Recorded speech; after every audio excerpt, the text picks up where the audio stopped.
हर चीज अर्जन करते करते उसका विसर्जन करना भी जरूरी है। वृद्धाश्रम का होना एक अभिशाप है हमारे समाज में, हमारे देश में। न्यूबॉर्न बेबी को नालियों में फेंक देना, हम अपनी खुद की गलतियों को छुपाने के लिए एक नए जीवन को नष्ट करते हैं और वो अनाथ आश्रम का स्वरूप लेते हैं। एक बूढ़ा पिता अगर सड़क पे कराह रहा है, एक बूढ़ी माँ निर्वस्त्र हालत में अगर सड़क पे डोल रही है, कचरे के डब्बे से रोटियां उठा के अगर वो खा रही है, तो इससे दयनीय स्थिति मुझे लगता है कोई हो नहीं सकती। आज जो बच्चे हमारे पाश्चात्य सभ्यता में इतने लीन हो गए, इतने मस्त हो गए हैं कि उन्हें वो बूढ़े माँ बाप बहुत बुरे लगने लगे।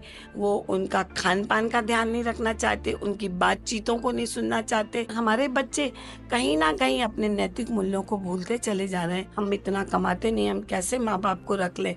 हमारे पास इतना साधन नहीं है, छोटे घर हैं। जीवन केवल लग्ज़री व्यवस्था की तरफ लौट गया है। मानवता कहीं लुप्त होती जा रही है, संवेदनाएँ कहीं मरती जा रही हैं, नैतिक मूल्यों का हनन होता जा रहा है। हम केवल दिखावे की जीवन जीने की तरफ बढ़ते जा रहे हैं। अनुभवों की किताब होते हैं बुजुर्ग, कुछ देर पास बैठिए तो उनके। मेरा इस जीवन का कोई मूल्य नहीं है अगर मैं अपनी धरोहर को समेट ना पाऊँ, उनकी सेवा ना कर पाऊँ या उनके लिए कुछ मदद ना कर पाऊँ। जब कभी असहाय हो मन तुम्हारा, बस याद कर लेना नाम तुम हमारा। पाओगे हर समय पास मुझे अपने ही, कर दूंगी सेवा का कुछ सहयोग में तुम्हारा।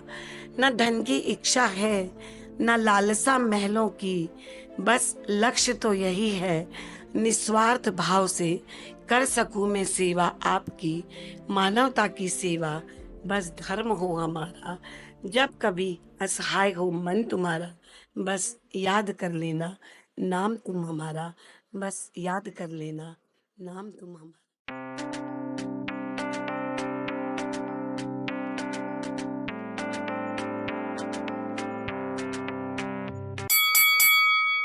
देखना साथ ही छूटे ना बुजुर्गों का कहीं, पत्ते पेड़ पर लगे हों तो हरे रहते हैं।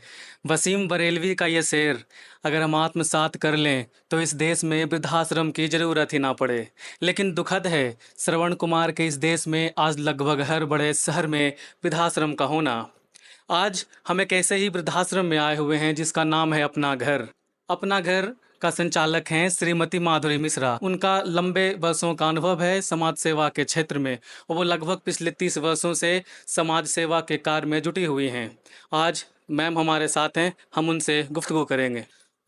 नमस्कार मैम, बहुत बहुत नमस्कार भैया। शुक्रिया आपका हम मुझे टाइम देने के लिए।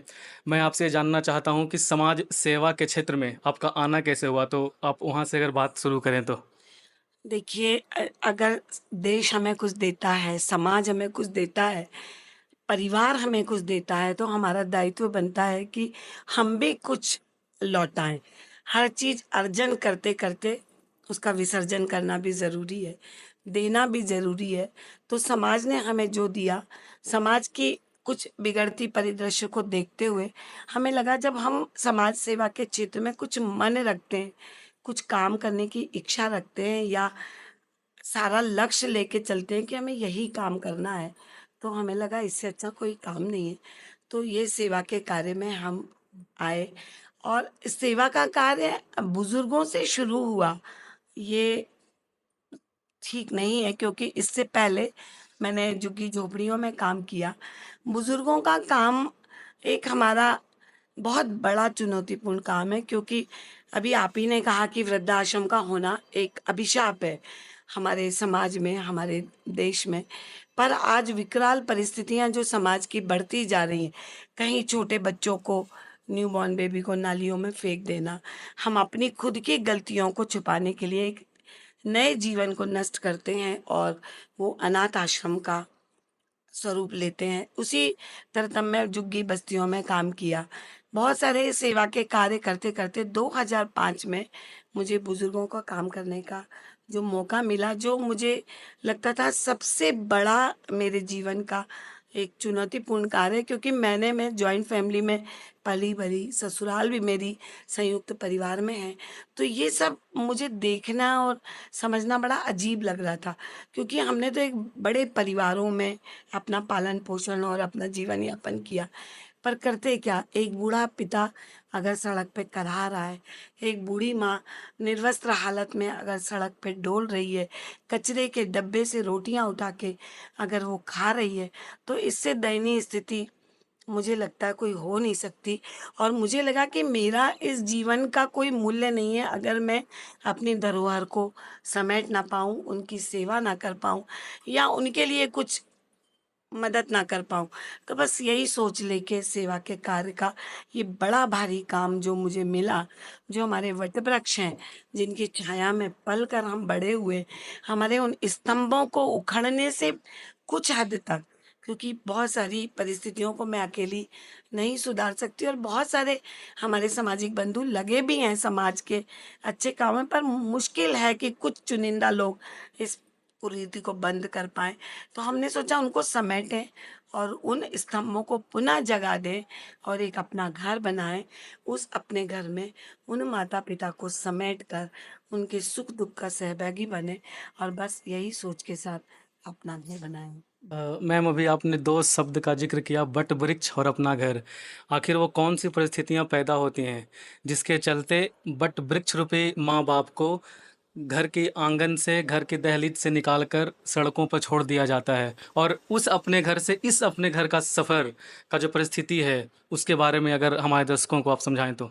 देखिए, अपना घर छोड़ना इतना आसान नहीं है। जिस घर को बनाने के लिए हमारे वो बूढ़े माँ-बाप पूरा जीवन लगा देते हैं और आज जो बच्चे हमारे पाश्चात्य सभ्यता में इतने लीन हो गए, इतने मस्त हो गए हैं कि उन्हें वो बूढ़े माँ-बाप बहुत बुरे लगने लगे। वो उनका खान-पान का ध्यान नहीं रखना चाहते, उनकी बातचीतों को नहीं सुनना चाहते और मैं और मेरे परिवार में जो हमारी नई पीढ़ी सिमट के रह गई है, वो एक बहुत बड़ा कारण है हमारे उन वट वृक्षों को मुरझाने का। और वो वट वृक्ष कभी उखाड़े नहीं जा सकते। वो तुरंत उसी जगह पर पुनः अगर उनको सही पालन-पोषण, उनकी देख-रेख मिलेगी, तो निश्चित ही वो पुनः अपने उस अस्तित्व में लौटेंगे। और इसी के लिए हम जैसे आप जैसे सामाजिक कार्यकर्ता लगे हुए हैं कि हम पुनः उनमें सिंचन करें, अपने आहुतियाँ दें अपने जीवन की और उस वृक्ष को समेटने का, साधने का एक कार्य करें। पर हमारे बच्चे कहीं न कहीं अपने नैतिक मूल्यों को भूलते चले जा रहे हैं। उनके जो आत्मीय सोच है, जो पहले हम वसुधैव कुटुंब की बात करते थे, संयुक्त परिवार की बात करते थे, अब एकल परिवारों में जो हमारे परिवार सिमटते जा रहे हैं, हम इतना कमाते नहीं, हम कैसे माँ-बाप को रख लें, हमारे पास इतना साधन नहीं है, छोटे घर हैं। उस समय भी एक कमरे में एक पिता 10 बच्चों का, 5 बच्चों का पालन-पोषण कर लेता था। चाहे वो सब्ज़ी बेचने का काम करता हो या मज़दूरी करता हो ये या कोई प्रबुद्ध वर्ग में अपनी सेवाएँ देता हो, लेकिन करते थे वो माँ-बाप। पर उस समय परिस्थितियाँ बहुत अनुकूल थी। बच्चे छोटी-सी चीज़ में बड़ा काम का शिक्षा भी थी उस समय, ऐसा नहीं था कि कोई अशिक्षित था। उसी छोटे साधन संपन्नता में सारी चीज़ें मैनेज हो जाती थी। पर आज हम विलासिता की तरफ भगे, हम देख-रेख की तरफ भगे, उसने ये करा तो मुझे भी करना है।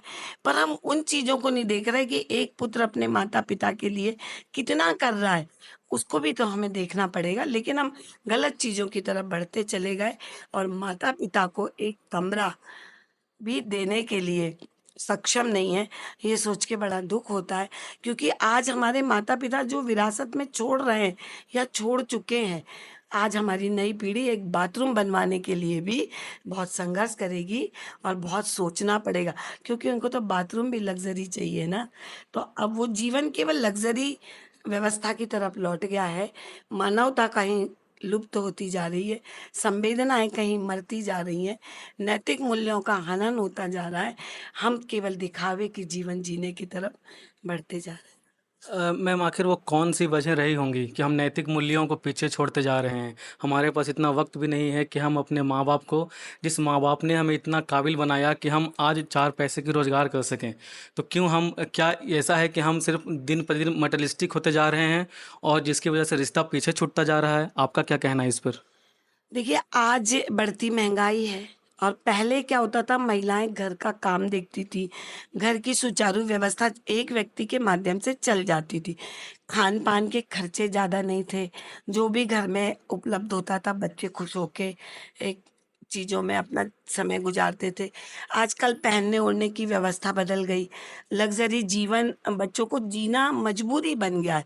बड़े-बड़े फ़ोन उनके पास होना ज़रूरी है और एक सीमित साधन अगर उनके पास हैं, तो वो बड़े मुझे लगता है कहीं-कहीं बच्चे दुखी होके भी ये कहते होंगे कि हम नहीं कर पाते। पर मुझे लगता है बहुत ज़्यादा चीज़ों के पीछे भागने से बेहतर है, हम थोड़ी व्यवस्था में संतोष करें और उनकी उँगली पकड़ के चलते रहें।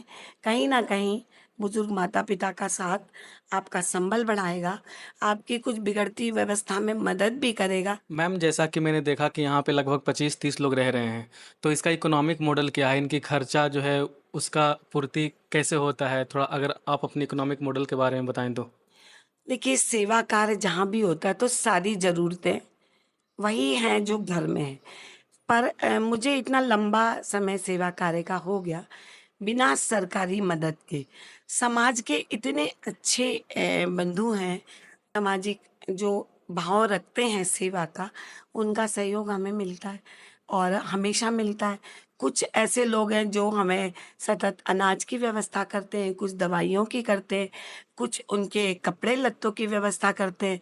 एक भावना गुप्ता दीदी हैं, उनको तो कई साल हो गए जो हमारे यहाँ गणेश उत्सव की व्यवस्था उन्हीं के माध्यम से होती है और ये आँखों का अस्पताल जो एएसजी है, वहाँ जो दीदी हैं चतुर्वेदी मैडम, वो सारे बुज़ुर्गों की आँखों का निःशुल्क ऑपरेशन करती हैं। कुछ ऐसे बड़े-बड़े डॉक्टर हैं, तो छोटी-छोटी सुविधाएँ जो ज़्यादा ज़रूरी हैं, वो समाज से हमें मिलती है। बहुत सारे ऐसे लोग हैं, जो कुछ कदम वो चलते हैं, कुछ हम चलते हैं और ये जगह तो ज़रूरतों का है और अगर हमने ये खोला है, तो इसकी कमी गिन-गिन के मुझे लगता है अगर मैं कमी गिनती रहूँगी और लोगों के पास हाथ जोड़ते भागती रहूँगी, तो मेरा एक आध बुज़ुर्ग अपने जीवन की उन घड़ियों को भी खो देगा। तो मुझे लगता है मैं अपने काम के प्रति पारदर्शी रहूँ, जो मुझे सहयोग कर रहे हैं उनके प्रति पारदर्शी रहूँ और मेरे माता-पिता की सेवा में मैं अपना पूरा निष्ठा से समय गुज़ारूँ। ये सब हमारे घर का वो है और पता नहीं कौन कोई तो है ईश्वर है जिसके माध्यम से और मैं तो ये मानती हूँ कि मेरे घर में जो 24-25 माता-पिता हैं, आँखों से अंधे हैं, मेंटली रिटायर्ड हैं, लकवे के पीड़ित हैं, कैंसर के रोगी हैं, कोई तो है इन 24-25 में जिसके प्रारब्ध इतने उज्ज्वल हैं, जिसके कारण ये घर गति पकड़ रहा है और सब मदद कर रहे हैं। कहते हैं ना देने वाला कोई है, देनहार कोई और है। तो उसके माध्यम से ईश्वर है जो प्रत्यक्ष अप्रत्यक्ष रूप से उन्हें दानदाता बंधुओं के रूप में हमारे घर में मदद करते हैं और मेरे माता-पिता का भाग्य इतना प्रबल है कि दाल-रोटी की व्यवस्था सामाजिक सहयोग से बहुत अच्छे से चल रही है। दोस्तों मैं बता दूं कि अपना घर भोपाल में स्थित है, रोहित नगर जगह है, इक्को आकृति सेंटर करके एक जगह है, वहीं पे आसपास में स्थित है। तो अगर आप सामाजिक सरोकार से जुड़े हुए हैं और अगर आप भी कुछ मदद करना चाहें तो बेझिझक आ सकते हैं, यूं भी आ जाएं ये देखने के लिए कि किस तरह से ऐसी संस्थाएं काम करती हैं। दोस्तों मैं बता दूं कि माधुरी मैम को 5,000 से ज़्यादा अवार्ड भी मिल चुके हैं, जिसमें से मदर टेरेसा अवार्ड भी शामिल है। तो अद्भुत काम कर रही हैं। हालांकि इनके काम को किसी अवार्ड से तौला नहीं जा सकता। तो अगर आप सामाजिक सरोकार से जुड़े हुए हैं तो एक बार आएँ यहाँ पे और देखें किस तरह से संस्थाएं काम करती हैं, ताकि हम इस संस्था से सीख सकें कि हम क्या बेहतर कर सकते हैं अपने घर को बेहतर बनाने के लिए। तो इस अपना घर को देखकर आप अपने घर को बेहतर बना सकते हैं।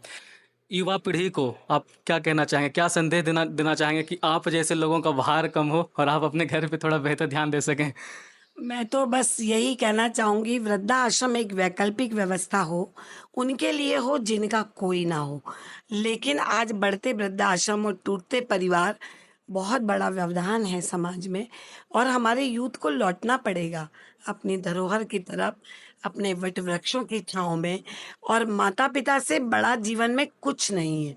आप कितनी भी ऊंचाइयों पे चढ़ जाओ, जब वो उंगली पकड़ने वाला हाथ ही आपके साथ नहीं होगा, तो आप उस तरक्की को मुझे नहीं लगता कि खुशियों में तौल पाएंगे। तो अपने घर की ओर लौटें, अपने माता पिता का ध्यान दें, कहीं भी जाएं, दुनिया में बाहर जाके काम करें, पर हमारे जीवन का एक एक क्षण हमारे माता पिता की चिंता, उनकी सुख सुविधा में अगर रहे, तो निश्चित ही हम वसुदेव कुटुंबकम की तरफ लौटेंगे।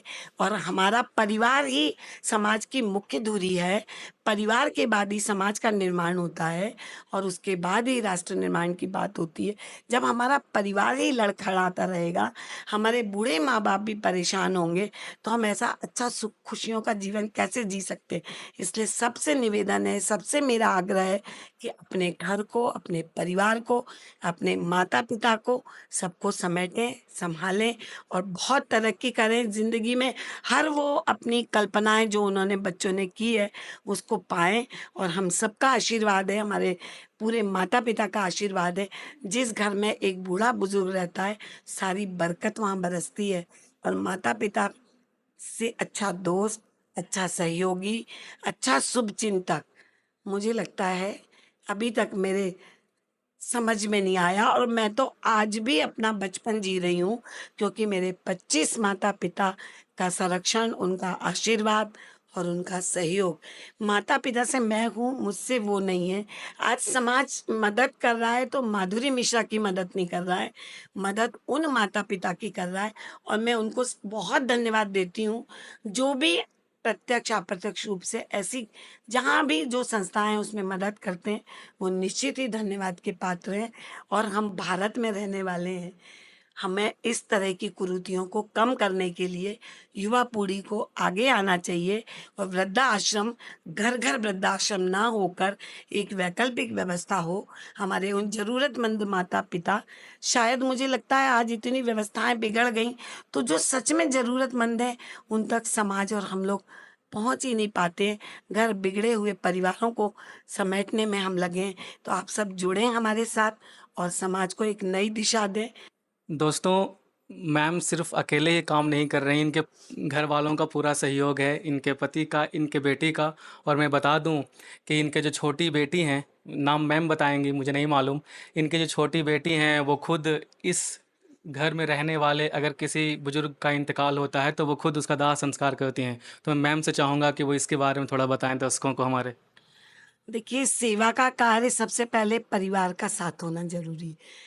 मैं इसके पहले अपना घर बनाने के पहले एक संस्था में काम करती थी, जहाँ मुझे मात्र 300-400 रुपए मानधन के रूप में मिलता था। पता नहीं क्या हुआ, या मैं ठीक नहीं थी या मेरे काम ठीक नहीं थे, कुछ भी, मैं यही सोचती हूँ। तो जब उस संस्था से मैं बाहर आई, तो मुझे लगा कि शायद मेरा ये लक्ष्य कहीं छूट ना जाए, क्योंकि मैं 15-16 साल की उम्र से इस परिकल्पना में काम कर रही हूँ। मेरे पति का बड़ा सहयोग रहा, वो मेरे साथ कदम ताल करते रहे। आप आयुर्वेदिक डॉक्टर हैं, बहुत सारी अपनी सुख सुविधा छोड़कर वो मेरे साथ इस काम में आए। जब मैंने वो संस्था छोड़ी, तो मेरा छोटा भाई, वो जब मैं सड़क पे थी, कुछ भी मेरे पास नहीं था, केवल माता पिता जो मेरा अंधा भरोसा करके मेरा पल्ला पकड़ के मेरे साथ खड़े थे। मुझे लग रहा था मेरे पास खुद 2 वक्त की रोटी का साधन नहीं था, तो मैं करती क्या। तो मेरा छोटा भाई सामने आया और उसने हमें सड़क से उठाकर इस अपना घर की पूरी व्यवस्था जुटाने में उसका बहुत सहयोग रहा। तो परिवार, शायद उनको ईश्वर ने इस हवन कुंड में एक बड़ी आहुति देने का मौका दिया। और कहते हैं ना, अच्छे मौके बड़े किस्मत से मिलते हैं। तो मेरे भाई का बहुत सहयोग रहा। फिर जो बच्चे, मेरी 2 बेटियां थी, दोनों की परवरिश इसी व्यवस्था में हुई। कभी दादाजी की डेथ हो गई तो स्कूल नहीं गए, एग्जाम देने जा रहे हैं तो बेचारों को भोजन व्यवस्था नहीं मिली। छोटी बेटी मेरी बचपन से जो ये देखती रही, तो उसके मन में आया कि मम्मी, पहले तो मेरा भाई अंतिम संस्कार करता था, कई बार मुझे भी मौका मिला ये काम करने का, मेरे पति को भी मिला। फिर पता नहीं उस बच्ची को क्या हुआ, तो वो 10-11 साल की उम्र से अंतिम संस्कार की इस पुण्य कार्य में अपना सहयोग प्रदान कर रही। और वो तो ये कहती है, मम्मी मुझे शादी करने के लिए भी फोर्स मत करना, मैं यही काम आगे इस परिवार की विरासत को बढ़ाना चाहती हूँ। और वो इसी सब्जेक्ट में मास्टर्स कर रही हैं। और मुझे लगता है कि बच्चे बहुत सारी डिग्रियां लें, बहुत अच्छी अच्छी पढ़ाई करें, डॉक्टर इंजीनियर सब बने, लेकिन एक योग्य नागरिक बनने की आज के समाज में बहुत ज़रूरत है। संस्कारवान बच्चे बने, योग्य नागरिक बने, अपने साथ दूसरों के सुख दुख के साथ भी सहभागी बने। यही हमारा सोच है और यही हमारा काम है हमारे यहाँ बच्चों को जोड़ने की। क्योंकि वृद्धाश्रम जो हमारी नई पौध है, नई हमारी पीढ़ी है, तो उसको कैसे इन कुरीतियों से अभी से जब बीजारोपण अच्छी बात का होगा, तो शायद हमारे हजारों बच्चों में 2 बच्चे भी अगर सीख लिए, तो हमारे यहाँ दादा दादी की चौपाल उसमें आएंगे। बाल गोपाल एक हम कॉन्सेप्ट चलाते हैं। भोपाल महानगर के कई कॉलेज और कई स्कूल के बच्चे यहाँ आते हैं। उसका हमारा स्लोगन है, खेल खेल में संस्कार और खोले मन के द्वार। तो दादा दादी के बीच वो घंटों गुजार के कुछ तो सीखने की कोशिश करते हैं। और कहते हैं ना, अनुभवों की किताब होते हैं बुजुर्ग, कुछ देर पास बैठिए तो उनके। तो हमारे माता पिता खेल खेल में, जाने अनजाने में कितनी चीज़ें उनको सिखा देते हैं। तो ये क्रम हमारा सतत चल रहा है। और इसमें जो भी बच्चे हमारे संस्थान में जुड़ना चाहते हैं, हर चीज़ हमारे यहाँ निःशुल्क है। हमारा कोई वॉलेंटियर समाज में जाके संस्था के लिए धन अर्जन नहीं करता। कोई हमारे वॉलेंटियर समाज से कुछ मांगने नहीं जाते हैं। जो भी जिसको मदद करनी है, ये मेरा विशेष आग्रह है। और आपके माध्यम से समाज तक पहुंचाने का एक निवेदन भी है कि कोई भी अपना घर माधुरी मिश्रा का नाम से अगर कुछ मांगने या लेने जाता है, बिल्कुल उसका सत्यापन करें। क्योंकि मेरे घर में जो भी करना है, पान नहीं तो डंठल से जो भी मदद करनी है, मेरे परिवार में मेरे बुजुर्गों के सामने आके करें। सहयोग धन का हो सकता है, तन का हो सकता है, और समय दान का सहयोग बहुत अपेक्षित है, बहुत ज़रूरी है। समय दान हम करें। और कभी भी कुछ अपना घर परिवार में दान धर्म करते हैं, तो बिल्कुल हमारे नंबर पे बात कर सकते हैं। और हमारा कोई भी वॉलेंटियर, मैं क्योंकि कुछ ऐसी हमें सुनने को मिली चीज़ें, क्योंकि हमने जो सेवा कार्य किया, पूरा जीवन लगा दिया इस कार्य में, हमने अपना पूरा जीवन जब लगाया है, तो हम अच्छा करना चाहते हैं, समाज के साथ अच्छे से चलना चाहते हैं। तो कभी भी किसी को भी दान धर्म सहयोग करना है, तो मेरे माता पिता के बीच में आके करें। मैम, आप कविताएं भी लिखती हैं और अब अभी 2 किताब के ऊपर काम भी कर रही हैं, तो उसके बारे में थोड़ा आप दर्शकों को बताएं तो बेहतर होगा। देखिए, मुझे इस पूरे जीवन में, मतलब मैं 60 साल से ज़्यादा ही उम्र मेरी हो गई, मुझे कभी टाइम ही नहीं मिला कुछ करने का। पर अभी मेरी सर्जरी हुई, तो वो एक समय था जब मैं कुछ कर नहीं पाती थी बुजुर्गों के साथ, कुछ काम ही नहीं किया मैंने उस 1 महीने 2 महीने के अंतराल में। तो मैंने 2 किताबें लिखने की कोशिश करी। जो मैंने देखा उसको एक लिपिबद्ध करने का एक छोटा सा प्रयास किया। मेरी किताब का नाम है, क्यों बिखर रहे हैं मेरे बागवान, और विरासत में माँ क्यों नहीं। ये 2 किताब लिखने की मैं कोशिश कर रही हूँ। और कुछ कल्पनाएं इन माता पिता के साथ रह के, कुछ कल्पनाएं मेरे मन में हुई।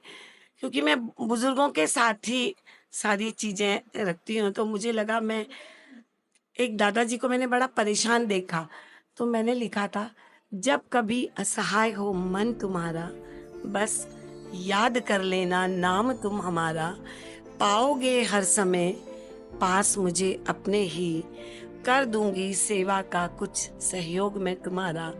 न धन की इच्छा है, न लालसा महलों की, बस लक्ष्य तो यही है, निस्वार्थ भाव से कर सकूं मैं सेवा आपकी, मानवता की सेवा बस धर्म हो हमारा। जब कभी असहाय हो मन तुम्हारा, बस याद कर लेना नाम तुम हमारा, बस याद कर लेना नाम तुम हमारा। जी हाँ दोस्तों, आप जहाँ कहीं भी हैं, निस्वार्थ भाव से सेवा करते रहें, स्वस्थ रहें, खुशी रहें और परिवार को संजो कर रखें, क्योंकि परिवार से बड़ा विरासत कुछ भी नहीं है। आप सुन रहे थे मैम को, बहुत बहुत शुक्रिया। अगर आपको मेरा ये काम पसंद आया तो आप चैनल को ज़रूर सब्सक्राइब करें, लाइक करें और वीडियो शेयर भी कर सकते हैं। बहुत बहुत शुक्रिया।